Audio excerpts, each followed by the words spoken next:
for this lesson come from this book, as well as some other excellent websites. I can think of one or two.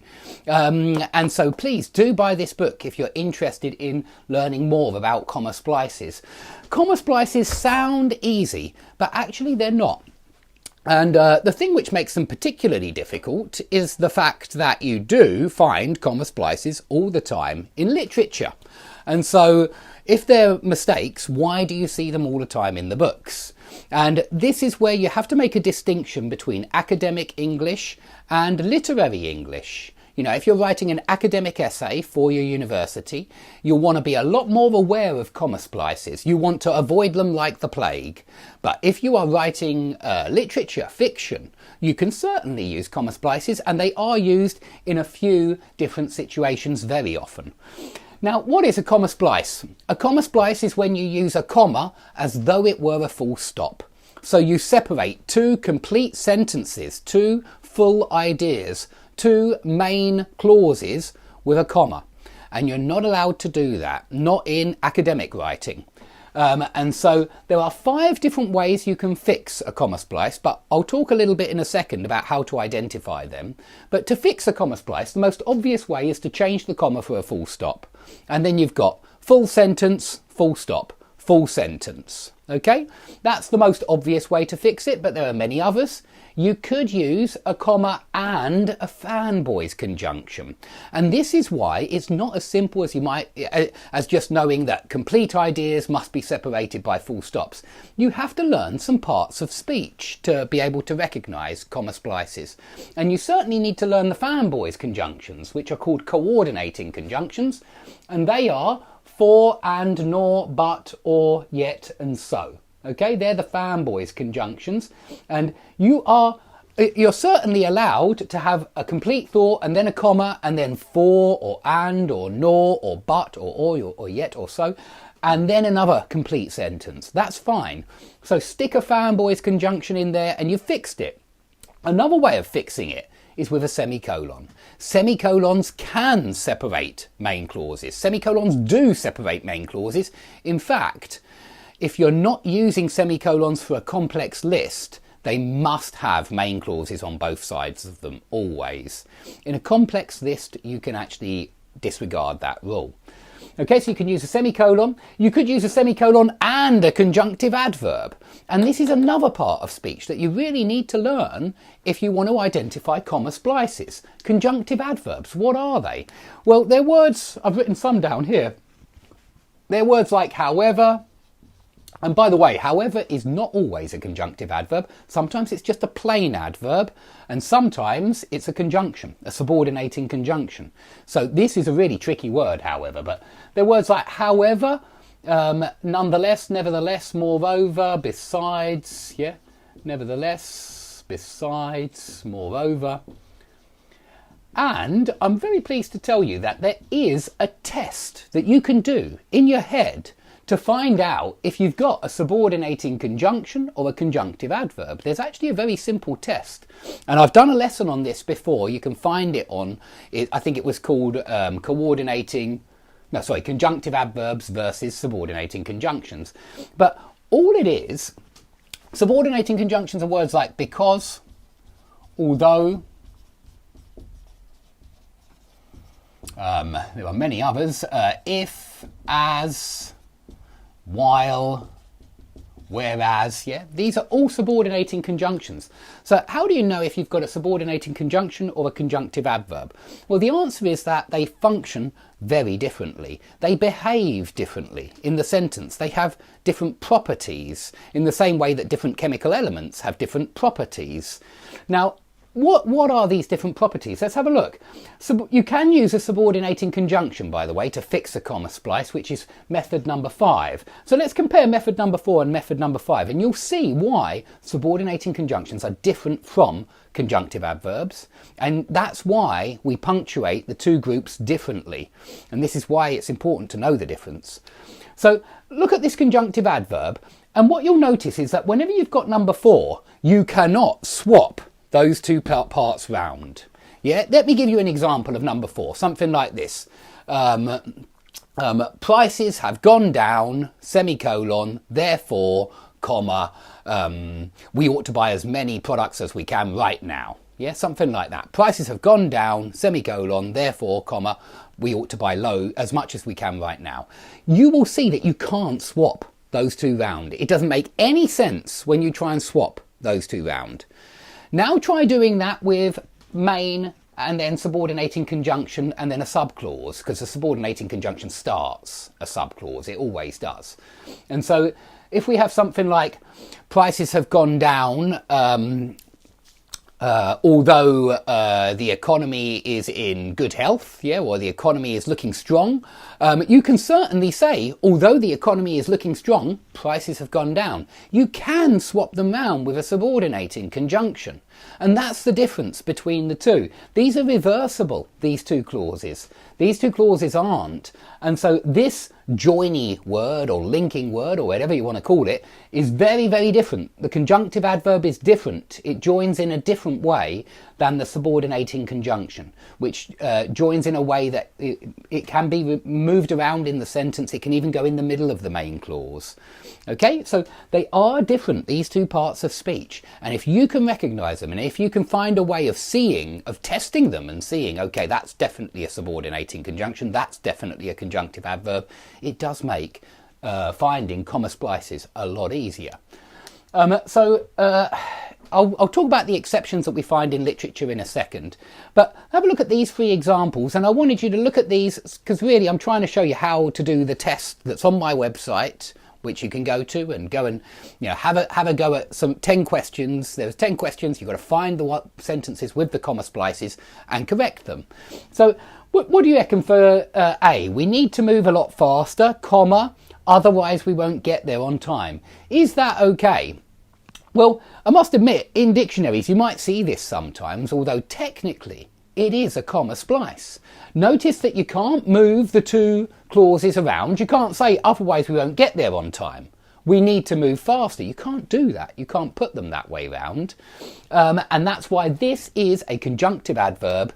And that's why the most common way to punctuate this academically, let's say, although I'm sure you'll see the comma version in many books, is to have a semicolon before the otherwise and a comma after the otherwise, just like it's got here, semicolon, comma. Yeah? And that's how we fix that one. And you can feel that they're two main thoughts, hopefully. Yeah? Have a look at B. We didn't know he would come. Nonetheless, and I haven't spelt that very well, have I? Nonetheless, like that. Nonetheless, it was a pleasant surprise when he arrived. Now, I hope you can see that these can't be moved round. You can't say, nonetheless, it was a pleasant surprise when he arrived. We didn't know he would come. Yeah, it doesn't make sense to reverse the order. And so this is certainly a conjunctive adverb. And again, we need a semicolon. Yeah. And the last one, again, I'm trying to show you the conjunctive adverb. They promised not to be late. However, they've always been untrustworthy. You'll often see this comma splice, certainly. And this, however, notice you can't swap them round again. You really can't. However is not a subordinating conjunction in this sentence. I can show you one where it is a subordinating conjunction in a second. But they promised not to be late, semicolon. However, they've always been untrustworthy. And let me show you one quickly with however as a subordinating conjunction. However fast Achilles ran. Yeah, I always remember this one. However fast Achilles ran, he couldn't catch up with the tortoise. Yeah, he couldn't catch up with the tortoise. He couldn't catch the tortoise, let's say. Now, notice that this one, you certainly can swap round, yeah? You couldn't catch, let's say, Achilles couldn't catch the tortoise, however fast he ran, yeah? However fast he ran. So you can swap these round. And so this is however functioning as a subordinating conjunction. It's a different kind of however than the bottom however. There are many things to be aware of, and in particular, if you want to be really good with comma splices, learn these three groups. Number one, the easy one, fanboys, really easy to learn. Number two, subordinating conjunctions. These always start in complete thoughts and join them onto complete thoughts. And number three, conjunctive adverbs. These join complete thoughts onto other complete thoughts. They're slightly different than subordinating conjunctions, and you can see that because they can't be reversed in terms of order. Okay. Now, I'll quickly mention the exceptions. Even though I'm telling you all of this stuff about comma splices, the truth is you open literature and you see them on quite a lot of pages. Yeah, you really do. They're not that rare, to be honest. And the exceptions that you see in literature usually come in two forms, and so it's worth being aware of. List of main clauses, yeah?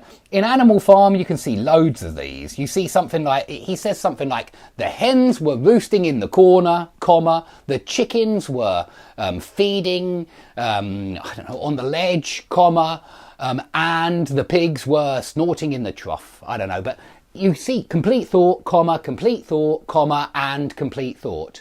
And that's considered an exception in literature. You do often see it, but avoid it in academic writing. Otherwise, somebody might have a moan about your comma splices.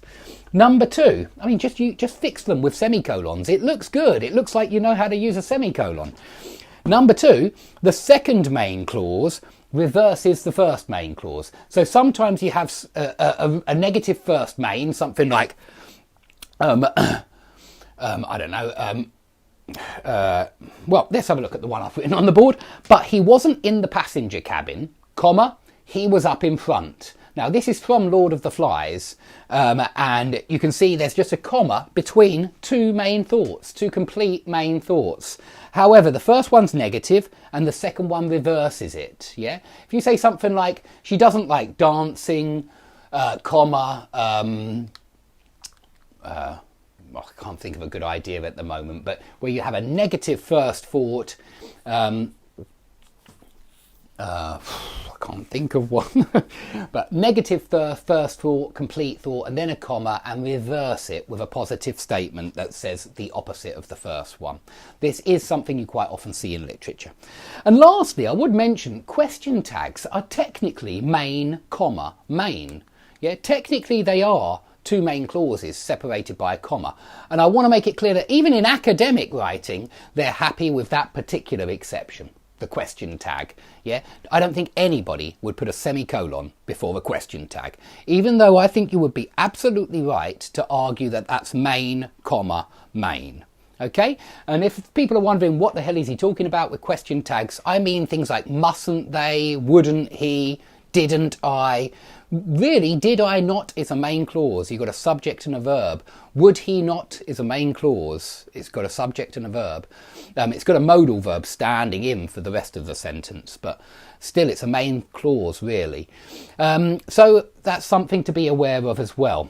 So please all come to my website, skype-lessons.com. Let's write it on the board. Why not? Skype-lessons.com. Because all new English lessons will be going here. I want to get you to my website. I want you to buy my books. I want you to maybe even have some classes with me. But I'd rather that you didn't come to YouTube. The lessons will be made private. This lesson will be made private in a couple of minutes. And then I'll take the many other places that I put this video and I'm going to embed it on my website. So come to the website for the exercises and for any new classes, please. I will be back tomorrow. I'll be back every day this week, I'm hoping. And it will be live classes every time. Yeah, I enjoy doing live classes. I don't like planning and preparing. I can't stand that kind of thing. But I think that we all plan and prepare all the time, and it doesn't need to be done in such a ridiculous way as doing filling in lots of documents like poor teachers have to put up with. Okay, so thanks everybody for watching. I really appreciate it. And thanks. If you want some more information, don't forget my book. I've obviously got this one, and I've got another one about phrasal verbs. It's just up here somewhere. Whoop, try not to knock everything over. So please do come and buy my books if you would like to. And by the way, I am putting up those old ebooks for TV shows that I wrote a long time ago for Line of Duty, Sherlock and all of that kind of stuff. I am re-uploading them to the new website, so you'll be able to buy those too. But if you're in a rush to buy them, don't hesitate to contact me. You can get in touch with me. It's pretty easy to get in touch with me.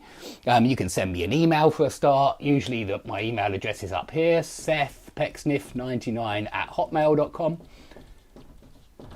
Yeah, sethpecksniff99 at Gmail. Sorry, not Hotmail. Gmail.com. Yeah, that's my email. And so, yeah, I hope to see lots of you tomorrow. I can't see any, the thing which I'm using to restream, I can't see that I can see your comments or anything. So, you know that usually I just give the lesson anyway on the board. So I'm going to keep